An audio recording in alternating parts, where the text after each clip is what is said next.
Did you know that 2 out of every 3 guys will experience some form of male pattern baldness by the time they're 35? You know it, you're looking at a bald guy who's under 35. I wish keeps had been around when I was younger because advancements in science have meant that there are now treatments that can combat the symptoms of hair loss and help you keep the hair that you have. Look, it's too late for me, my hair's not coming back, but you don't have to be like me. You can stop your hair loss early thanks to Keeps. Keeps offers generic versions of the only 2 FDA-approved drugs for treating hair loss, so you might have tried them before, but never at a price this low. That's right, if you were thinking some sort of medicine, so it's going to be expensive, you couldn't be more wrong. Keep starts at just $10 a month. How does it work? Well, for one thing, no need to visit a doctor's office, just schedule a quick online consult, and a bit later, a discreet package arrives at your door and you can use it in the privacy of your own home. So if you're noticing that you're losing your hair, that's not a problem that's going to fix itself. Do something about it. For a limited time, go to keeps.com/brainfood or click the link in the description below and you'll receive 50% off your first order.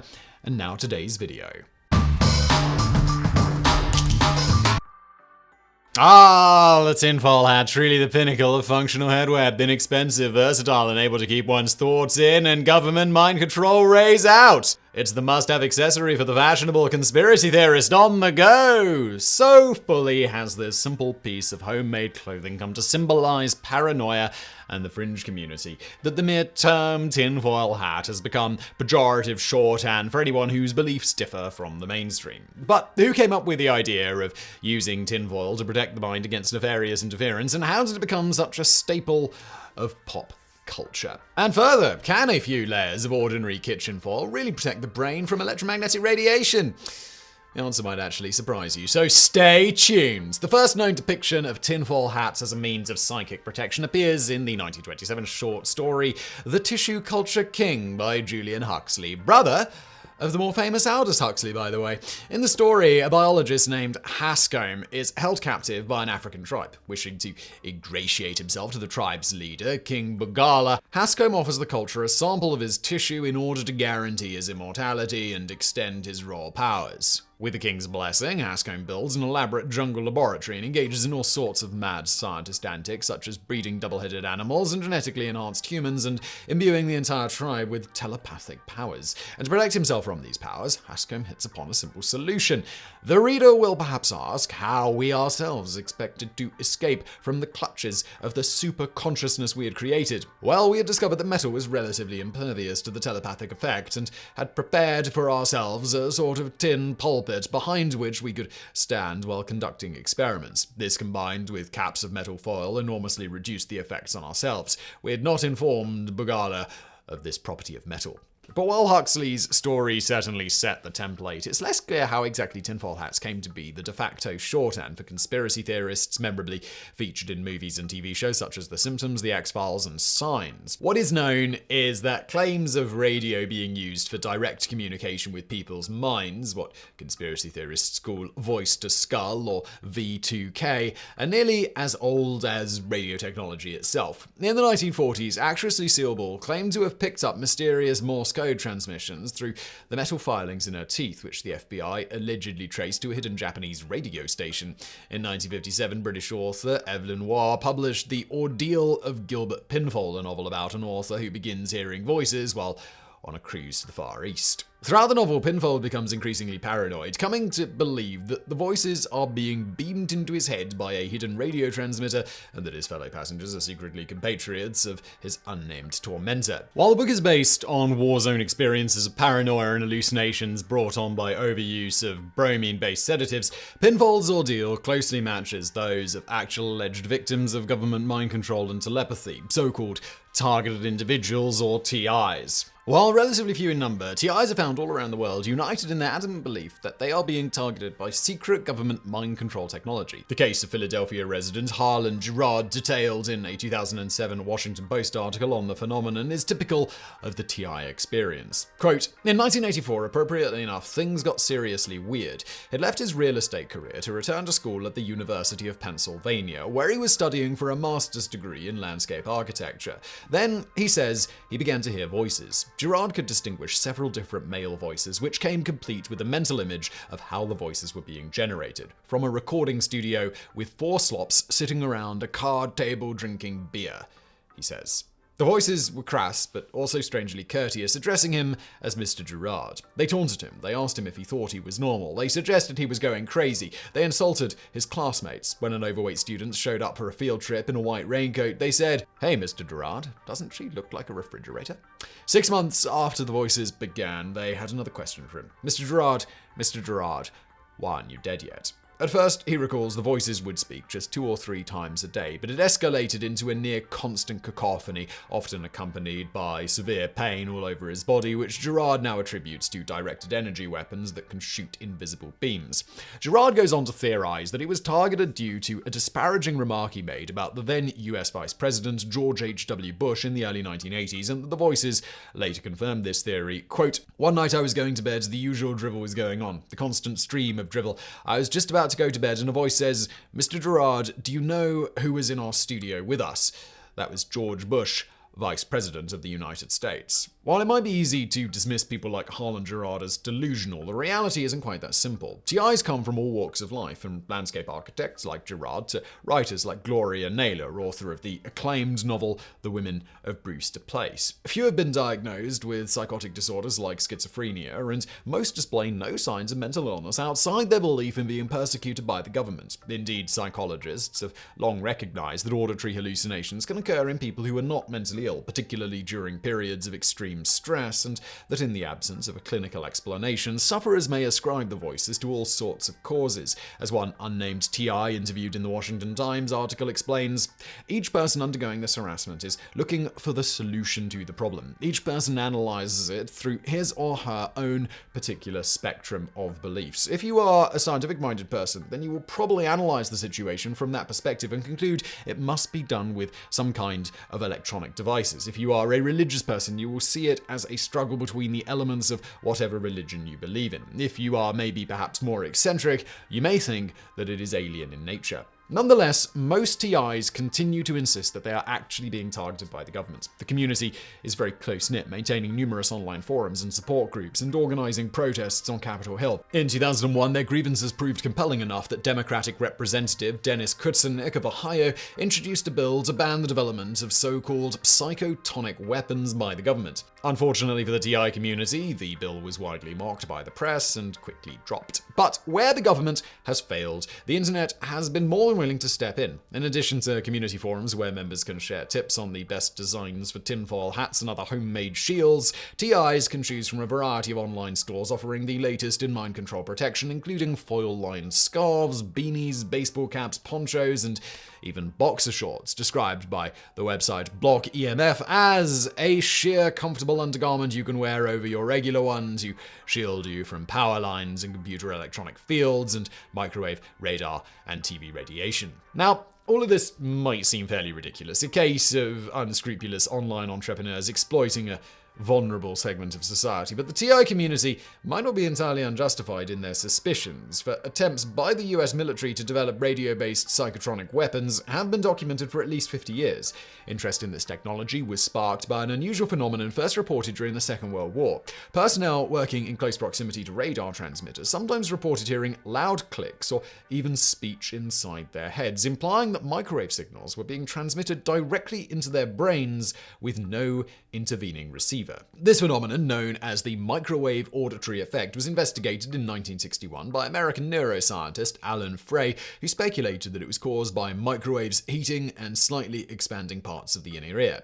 Around the same time, it was discovered that the US Embassy in Moscow was being bombarded by low-level microwaves, leading to speculation that the Soviets were using some kind of directed energy weapon to disrupt the behavior of the embassy staff. While the so-called Moscow signal was later attributed to electronic surveillance activities, in 1965, the Pentagon launched Project Pandora, a top-secret research project aimed at studying the physiological and psychological effects of low-level microwave radiation and developing an effective psychotronic weapon. Over the next 5 years, project scientists exposed monkeys, US Navy sailors, and other unwitting test subjects to various forms of electromagnetic radiation. The results were inconclusive and the project was shut down in 1970. But further efforts to create an effective microwave weapon have cropped up from time to time. In 1994, the US Air Force attempted to develop a device that could beam messages from God directly into an enemy's head, instilling a sense of dread and inducing them to surrender. While the project continued until at least 2002 and succeeded in transmitting a few barely intelligible phrases, it is unknown how far the technology has progressed, if at all, since then. Around the same time, a firm called Waveband Corporation was granted a contract by the US Navy to develop a weapon known as mob excess deterrent using silent audio, or Medusa, designed to incapacitate people and break up riots using the microwave auditory effect. However, many biophysicists questioned the practicality of such a device, with University of Washington professor Bill Guy stating, "There's a misunderstanding by the public and even some scientists about this auditory effect. There couldn't possibly be a hazard from the sound because the heat would kill you well before you were bothered by the noise." So, as the saying goes, just because you're paranoid doesn't mean they're not trying to zap your brain with microwaves. But conspiracy theorists are far from the only customers for tinfoil hats and similar protective clothing. Far outnumbering TIs are those claiming to suffer from a condition known as electromagnetic hypersensitivity, or EHS. These individuals report experiencing a variety of unpleasant symptoms when exposed to electromagnetic radiation, such as emissions from cell phones, radio masts, Wi-Fi routers, and power lines. These symptoms range in type and intensity from mild nausea, rashes, and tingling sensations to incapacitating headaches and other pain. Sufferers often resort to wearing metal foil-lined clothing to protect themselves from electromagnetic radiation, or, in the most extreme cases, withdraw from society and isolate themselves in environments free of electrical appliances, like the character of Charles McGill on the AMC television series Better Call Saul. But while a 2007 survey found that around 4% of UK residents claim to suffer from EHS, there is thus far little evidence that the condition actually exists. Dozens of studies have been conducted in which subjects claiming to suffer from EHS are exposed to electromagnetic radiation and their reactions compared to those of a control group receiving no exposure. Interestingly, in the standard form of this experiment, subjects exposed to electromagnetic radiation do indeed report negative symptoms more often than those not exposed. However, when the same experiment is performed double-blind, that is, when neither subject nor scientist know which scenario is which, then this effect completely disappears. This indicates that EHS is not an actual physiological reaction to electromagnetic radiation, but rather an example of a strange phenomenon called the nocebo effect. The mirror image of the more well-known placebo effect, the nocebo effect refers to the phenomenon of normally harmless substances, or in this case radiation, inducing a perceived negative effect. Among doctors, the effect is also known as medical student syndrome, after the tendency of undergraduates to start developing symptoms of whatever disease they happen to be studying. Alright, so if not actual electromagnetic radiation, what then is triggering the very real symptoms in EHS sufferers? In a word, media coverage. As covered in our previous video, is genuine multiple personality disorder an actual thing? Reported cases of disputed disorders tend to spike following popular media portrayals of said disorders. In the case of multiple personality disorder, the culprit is typically books, movies, and TV shows like Sybil, United States of Tara, and Split, while in the case of EHS, it is news specials like a 2007 episode of BBC's Panorama titled Wi-Fi, a Warning Signal, which was widely criticized for exaggerating the danger posed by everyday electromagnetic radiation. Indeed, a 2013 study by Dr. Michael Withoft of the University of Mannheim found that subjects who were shown a clip of the BBC Panorama segment were more likely to report negative symptoms when exposed to a sham Wi-Fi signal, particularly if they were already prone to anxiety. Given the purely psychosomatic nature of EHS, the standard treatment involves psychiatric intervention like cognitive behavioral therapy.